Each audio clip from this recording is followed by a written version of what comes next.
Astım, diğer ismiyle astım bronşiyale tıptaki ismiyle alerjik veya alerjik olmayan bazı etkenlere bağlı olarak meydana gelen akciğerlerde bronşiyol veya daha distal hava yolları dediğimiz akciğerlerin hava yollarını tutan, orada darlık oluşturan bir enflamasyona bağlı olarak ve buna bağlı olarak da kendi şikayetlerini oluşturan bir nevi bir nefes darlığıyla karakterize bir hastalık olarak sınıflandırılabilir. Evet.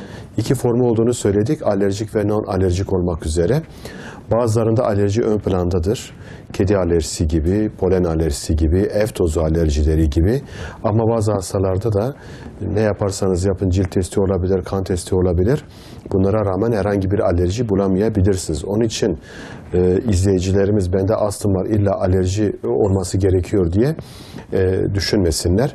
Bazen de bizler ne yaparsak yapalım bu alerji etkenini bulamıyoruz. Astım hastalarımıza şunu söylüyoruz. Biraz da kendi doktorunuz sizsiniz. Örneğin ne yediniz? Diyelim bir karabiber kullandınız bir yemekte. Size alerji yaptı. Veya fındık yediniz alerji yaptı. İşte sizin alerji duyduğunuz madde budur. Bunlardan uzak durmanız gerekir diye söylüyoruz hastalarımıza. Türkiye'de ortalama erişkinlerde rakam %7 civarında. Çocuklarda biraz daha fazladır. Ama çocuklarda özellikle ergenlik dönemine girişten sonra bu hastalık belirgin derecede azalıyor. Bazen ömür boyu bir daha ortaya çıkmıyor. Bazen de ergenlikten sonra tekrar kendini gösterebiliyor. Onun için burada astımlı çocuğa sahip anne ve babalara şunu söylemek istiyorum. Lütfen aşırı derecede stres yapmayın. Kız çocuğunuz 10-11 yaşında, erkek çocuğunuz 12-13 yaşında ergenlik çağına girdiği zaman büyük olasılıkla bu hastalığı atlatacaktır. Eğer olmazsa zaten başka türlü de onun tedavisi olur. O yönden de biz artık gereken müdahaleleri zaten yaparız. Bunun belirtileri nedir? Elbette ki astımın en önemli belirtisi solunum yollarını tuttuğu için nefes darlığıdır. Hasta yol yürüyemez. Hasta bazen kendi ev işlerini yapamaz. Hasta kendi işine gidemez. Bazen de oturduğu yerde, bazen de yatarken böyle kedi mırıltısı gibi bir ses gelir. Bir hırıltılı solunum olur. Bu astımın çok tipik özelliklerinden biridir. Onun için birinde böyle hırıltılı bir solunum oluyorsa, hışıltılı bir solunum oluyorsa, bu hastalarımızda özellikle sabaha doğru, sabah namazına doğru böyle bu tür şikayetler oluyorsa acaba bende astım bronşiyale var mıdır diye mutlaka düşünmesi gerekir. İkincisi öksürüktür. Bu hastalarda çok tipik olarak bir öksürük mevcuttur. Öksürük varyant astma dediğimiz astım, bu astımın bir alt grubudur ve bu hastalar doktor öksürükleri için dolaşırlar. Bir türlü de tedavi bulunamaz. Ne zaman ki bu öksürüğün astıma bağlı olduğu bulunur, işte o zaman tedavisi verilir ve hastanın öksürüğü böyle bıçak kesilir gibi kesilir ve hasta bir daha öksürmez. Şundan bunu da çıkarabiliriz. Çocuk astımında öksürük çok önemli. Özellikle çocuk astımında az önce bahsettiğimiz hırıltılı veya hışıltılı solunumdan ziyade bu çocuklarımızda daha ziyade öksürük meydana geliyor. Alerjen olsun olmasın, yaz kış hiç fark etmez. Bu çocuklar hem gripal enfeksiyonları çok ağır atlatmaktadırlar.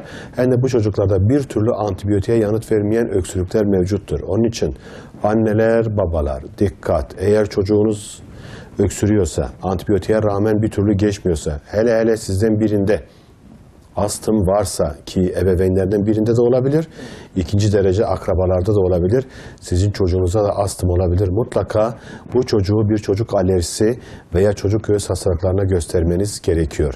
Bunun dışında erken yorulma oluyor bu tür hastalarda.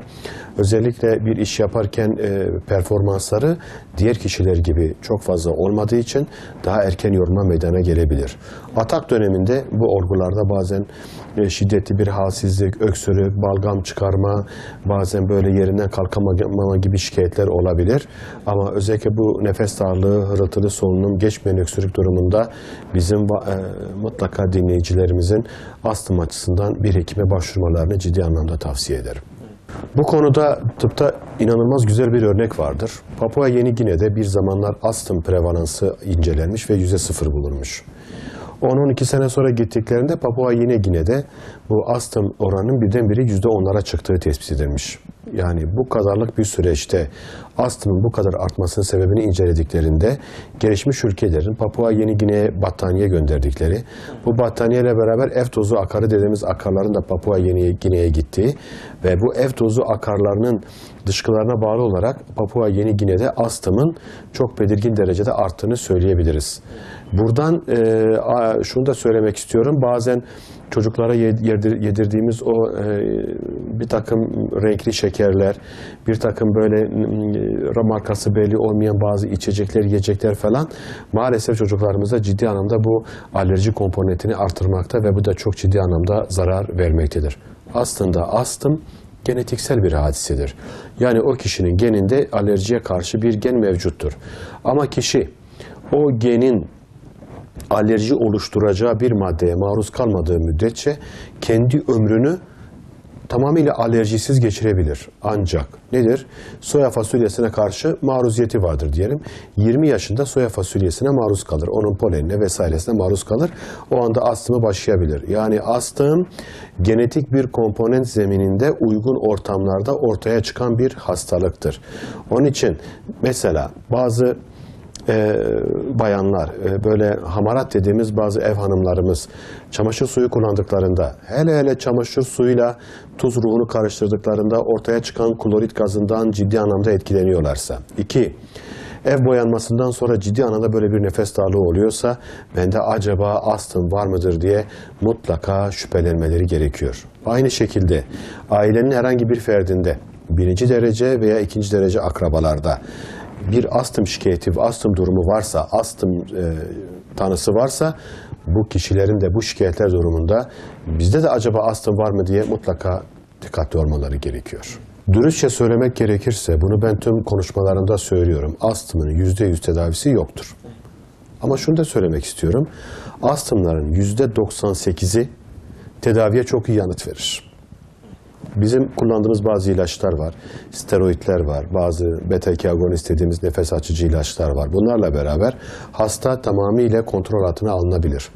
Bir de ortamın oluşturduğu astım var. Mesela Güneydoğu Anadolu bölgesi için Nisan, Mayıs, Haziran ortalarına kadar ciddi polen dönemidir. Eğer Diyarbakır'da oturan bir tanesi, hele öyle böyle yeşillik olan bir yerde, böyle çiçeklerin bol olduğu bir yerde oturuyorsa, şehir dışında herhangi bir sitede diyelim veya bir sitede bahçeye yakın bir dairede oturuyorsa, bu dönemlerde eğer polene maruziyeti varsa, polenlerden uzaklaşırsa zaten herhangi bir sorun yok, kendi tedavisini yapmış olur. Hiçbir şekilde korkmayacağız, endişe etmeyeceğiz. Astım tedavisiz bir hastalık değildir. Tedavisi olan bir hastalıktır. Yani en azından baskı altına alınabilecek bir hastalıktır. Ama bu konuda tekrar söylüyorum, astımlara ben şunu söylüyorum, siz kendi doktorunuzsunuz. Yani sizin neye karşı alerjiniz varsa, eğer onlardan uzak duruyorsanız, o zaman siz zaten tedavinizi yaptınız. Bir de psikolojik durum. Evet, gerçekten psikojenik faktörler astımı tetikleyen bir faktördür. Bir kişinin gerginliği fazlaysa, stresi fazlaysa, her şeye kızıyorsa, böyle